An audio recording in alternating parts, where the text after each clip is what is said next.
മുഖ്യമന്ത്രി പല വിഷയങ്ങളിലാണ് പ്രതികരിച്ചത്. ഇന്നത്തെ പ്രചാരണം അത് തീപാർന്ന രീതിയിലേക്ക് കൊണ്ടുപോവുകയാണ് മുഖ്യമന്ത്രി. അടുത്ത 5 ദിവസങ്ങളിലേക്കുള്ള ക്യാമ്പയിന്റെ ഒരു രീതി എന്തായിരിക്കുമെന്നത് ഇപ്പോൾ സെറ്റ് ചെയ്യുകയാണോ മുഖ്യമന്ത്രി എന്ന് തോന്നിപ്പിക്കുന്ന പ്രതികരണമാണത്.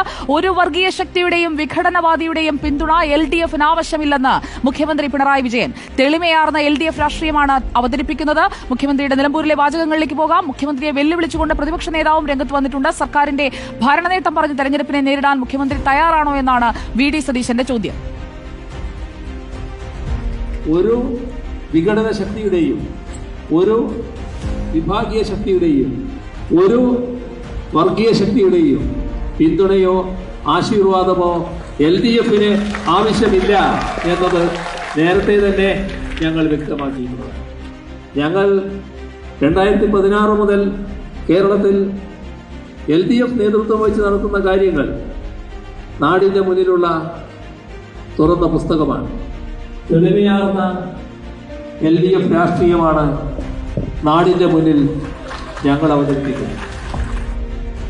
ഓന്തിന്റെ നിറം മാറുന്നത് പോലെ മുഖ്യമന്ത്രി നിലപാട് മാറ്റുകയാണ്. ലോക്സഭാ തെരഞ്ഞെടുപ്പ് കാലത്ത് ന്യൂനപക്ഷ പ്രീണനത്തിന് ശ്രമിച്ചു എന്നതാണ് മുഖ്യമന്ത്രി മൂത്തേടത്ത് പറഞ്ഞതിന് VD സതീശൻ കൊടുക്കുന്ന മറുപടി. അലി അക്ബർ ഷായിലേക്ക് വീണ്ടും. അലി അക്ബർ ഷാ, രണ്ട് നേതാക്കളും കൊണ്ടും കൊടുത്തും പറഞ്ഞുകൊണ്ടിരിക്കുന്ന വാചകങ്ങളാണ് നമ്മുടെ റോഷിപാലും അതോടൊപ്പം തന്നെ നമ്മുടെ മുബഷിർ പി അക്ബറും ഇപ്പോൾ തന്നുകൊണ്ടേയിരിക്കുന്നത്. ഈ പ്രതികരണങ്ങൾ ഇത് ഒരേ സമയം തന്നെ മണ്ഡലത്തിൽ നിന്നുകൊണ്ട് ഇവർ പറയുന്ന വാചകങ്ങൾ ഒരുപാട് വലിയ രീതിയിൽ അവിടുത്തെ വോട്ടർമാരെ സ്വാധീനിക്കില്ലേ? സുജിയ, തീർച്ചയായും അവസാനമായി നിലനിൽക്കുന്ന 5 ദിവസം അത് ഏറ്റവും ഗംഭീരമായി ജനങ്ങളിലേക്ക് എത്തുക എന്നത് തന്നെയാണ് മുന്നണികൾ ശ്രമിച്ചുകൊണ്ടിരിക്കുന്നത്. അതിന്റെ ഭാഗമായി തന്നെ വേണം ഒരു വശത്ത് പ്രതിപക്ഷ നേതാവിന്റെയും മറുവശത്ത് മുഖ്യമന്ത്രിയുടെയും ഈ വാദപ്രതിവാദങ്ങളെ കാണാനും. ഇരുവരും പരസ്പരം ഓരോ വേദിയിലും നൽകുന്ന ആരോപണങ്ങൾക്ക് മറുപടി പറഞ്ഞുകൊണ്ടാണ് അടുത്ത വേദികളിൽ പ്രസംഗം നടത്തുന്നത്. ആ നിലയിൽ തന്നെയാണ് മുഖ്യമന്ത്രി നിലവിൽ ഈ മണ്ഡലത്തിൽ ഇപ്പോൾ നടക്കുന്ന വേദിയിൽ, രണ്ടാമത്തെ വേദിയിൽ സംസാരിച്ചുകൊണ്ടിരിക്കുന്നതും. ഈ പറഞ്ഞതുപോലെ ജമാഅത്തെ ഇസ്ലാമി വിഷയവും അതുപോലെ തന്നെ PDP പിന്തുണയും ആദ്യഘട്ടം മുതൽ പരസ്പരം ഇരു മുന്നണികളും ഉന്നയിച്ചുകൊണ്ട് വന്നതാണ്. പിന്നീട് ഈ ജമാഅത്തെ ഇസ്ലാമിയുടെ പിന്തുണ വലിയ രീതിയിൽ ചോദ്യം ചെയ്യപ്പെടുന്ന സാഹചര്യത്തിലേക്ക് UDF മുന്നണി എത്തി. അതിനെ കൃത്യമായി ഫോക്കസ് ചെയ്തുകൊണ്ട് തന്നെയുള്ള പ്രചാരണമാണ് LDFന്റെ ഭാഗത്തുനിന്നുണ്ടായത്. പിന്നീട് മുഖ്യമന്ത്രി മണ്ഡലത്തിൽ ക്യാമ്പ് ചെയ്യുമ്പോഴും അതേ വിഷയം തന്നെ ഫോക്കസ് ചെയ്യുമ്പോൾ സ്വാഭാവികമായും വരുന്ന 5 ദിവസത്തെ പ്രചാരണ പരിപാടികൾ ഏത് നിലയിലായിരിക്കും എന്നതിന്റെ കൃത്യമായ സൂചനയാണ് ഈ ഘട്ടത്തിൽ നൽകിക്കൊണ്ടിരിക്കുന്നത്.